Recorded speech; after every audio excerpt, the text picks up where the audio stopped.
Preparing to face his former apprentice Michael Maguire in tomorrow's decider, Storm coach Craig Bellamy has called on Cameron Smith and Billy Slater to help give Melbourne the edge.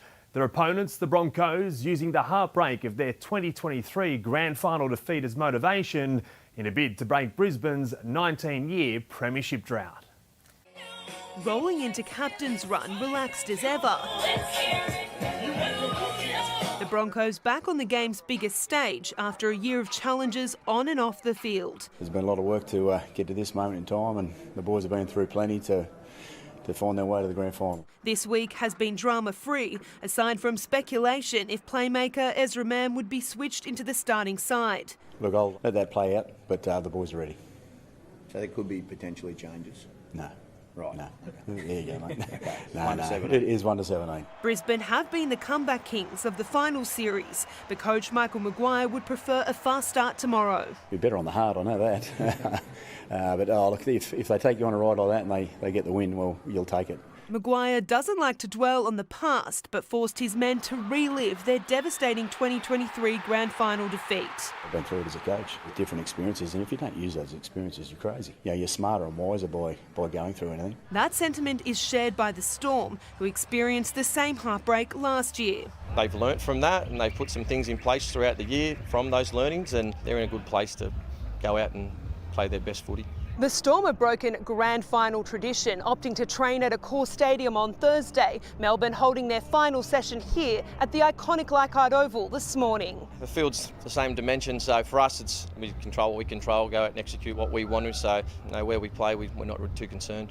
And who better than premiership-winning duo Billy Slater and Cameron Smith to provide some final words of wisdom. So to have them around, they're such great people, such great leaders in footy, and so for our players to be able to lean on them, have a chat here and there, it's enormous for our players. Samantha Pote, 9 News. He was the most unlikely State of Origin debutant this year. Now Shibasaki can't believe he's about to play in the grand final. Without an NRL contract a year ago, the Broncos centre is determined to make the most of his career revival. His goatee's gone, but Shibasaki is extremely grateful to be preparing for the biggest game of his life. How do you feel knowing you're about to play in the grand final? Honestly, you asked me the same question 12 months ago. Like, I wouldn't think I'd even have a contract, but it's unreal feeling, unreal experience this year, and I can't wait. First one. From not having a deal to debuting in the Maroons' series-clinching Game 3 win, the Origin Arena has prepared the 27-year-old for the game's grandest stage. I feel like it helps me heaps leading into games like this and even the last game, so it's a good experience that we could just calm my nerves knowing how to prep for these type of games. Tomorrow, the Bronco lines up against fellow Queenslanders Cameron Munster, Harry Grant and Xavier Coates. Are you ready to break the hearts and the dreams of some of your Maroons teammates this weekend? 100%. I'm here to win. That's our mindset leading into this game. We're going to go all out this game and leave nothing out there. In a season of highs, Shibasaki's roller coaster 7-year career hit a low a month ago. The journeyman dropped after arriving at training under the effects of alcohol. Honestly, I'll never do that mistake again. Fearing he wouldn't be recalled for the finals, Gemmett was put through his paces by coach Michael Maguire. Could you talk us through the session you had to do after that? Oh, mate, it was a pre-season slog out. Like, I 100% deserved it, and honestly, it was probably good for me to get that fitness in before that Canberra game. The recalled Broncos centre full of belief.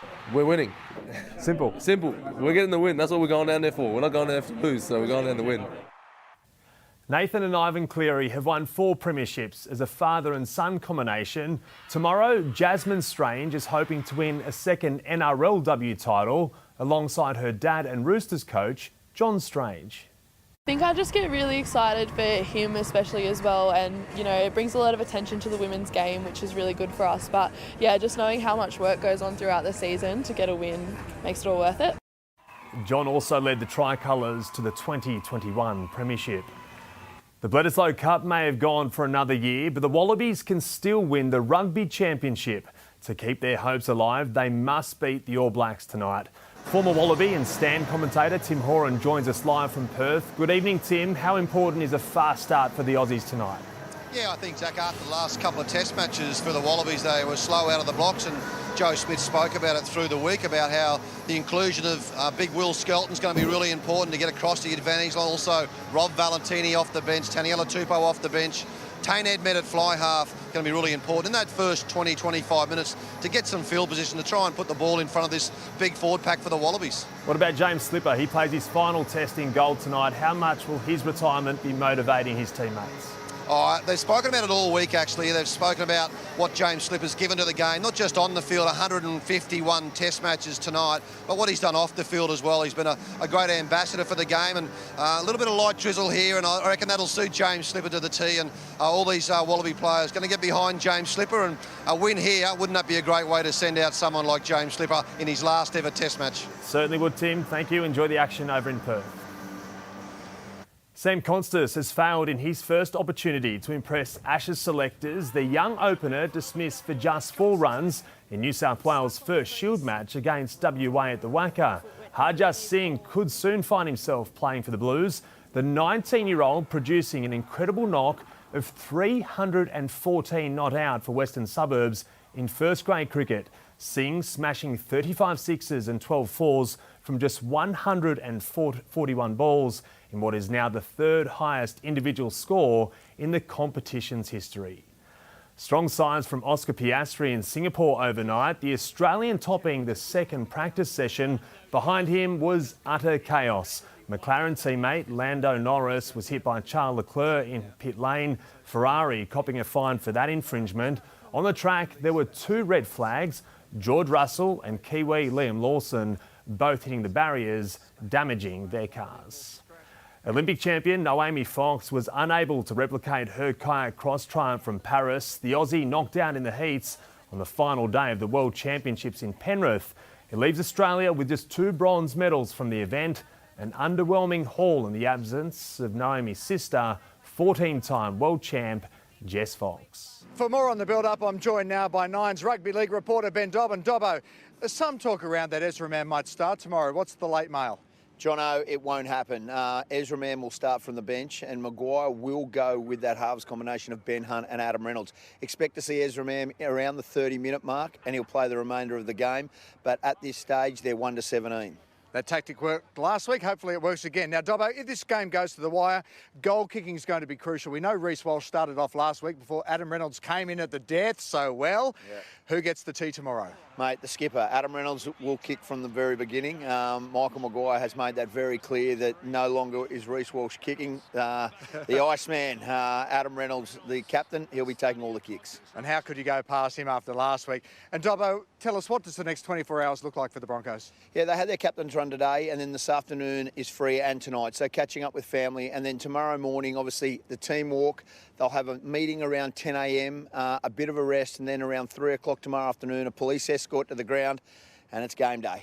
And it will all be part of Nine's coverage. That begins with Weekend today at 6 o'clock. Dobbo, we'll let you go. Thanks so much for joining us, and we'll see you tomorrow. Now, the Broncos have strike weapons right across the park, but Brisbane's first ever captain thinks it might be one of the team's unsung heroes who can break the grand final right open. Dummy halves rarely get the credit they deserve, but in big games, a reliable number 9 is invaluable. And I can tell Cory Paix is determined to bring the premiership back to Brisbane. It's going to be a pinch me moment, honestly, I've got to say. I never really thought about it happening, just a kid from Toowoomba running around. But now, you know, you soak it up this week, and I can't wait to get out there on Sunday and rip in for this club. Sunday will be his first appearance in an NRL decider after being overlooked for the 2023 Grand Final. Yeah, I've got to say it was hard. I mean, I played a fair chunk of that season. You know, as a player, you know, you have 36 within a group, and everyone has a role to play. And for me, that was coming into training each day with a good attitude and helping the NRL side get better, and that was to train well. So, yeah, it was disappointing, but, I mean, went away, worked, and here we are today. How the Broncos contain his opposite number, Storm hooker Harry Grant, will have a huge bearing on the result. I love a challenge, I've got to say. Yeah, he's been at the top of his game for so long, he's leader of their side. But if we put too much focus on him, we'll forget about the rest of the players around him. Paix is used to taking down tall timber, completing his carpentry apprentice while playing in the NRL. Days off, I go out and work and get away. And then when I'm in here, I'm ready to go. I feel fresh, ready to go. And yeah, it's just having one eye on the future and one eye on the now. So yeah, I enjoy that side of it. And I'm sure this tradie from Toowoomba will be up for the job come Sunday. Wally Lewis, 9 News. Given a guard of honour at the Broncos NRLW captain's run in Sydney, Dally medalist Tamika Upton will celebrate her 50th game in tomorrow's decider. Another incentive for Brisbane, who haven't lost a game since going down to the grand final opponents, the Roosters, 11 weeks ago. We were a totally different team from round 2 to where we are now. Just feel like we're building nicely. You know, everyone talks about our attack, but it's our defence that has been really impressive. And you know, they say, you know, attack wins fans, defence wins premierships. The Broncos looking to dethrone the reigning premiers to win their first title since 2020.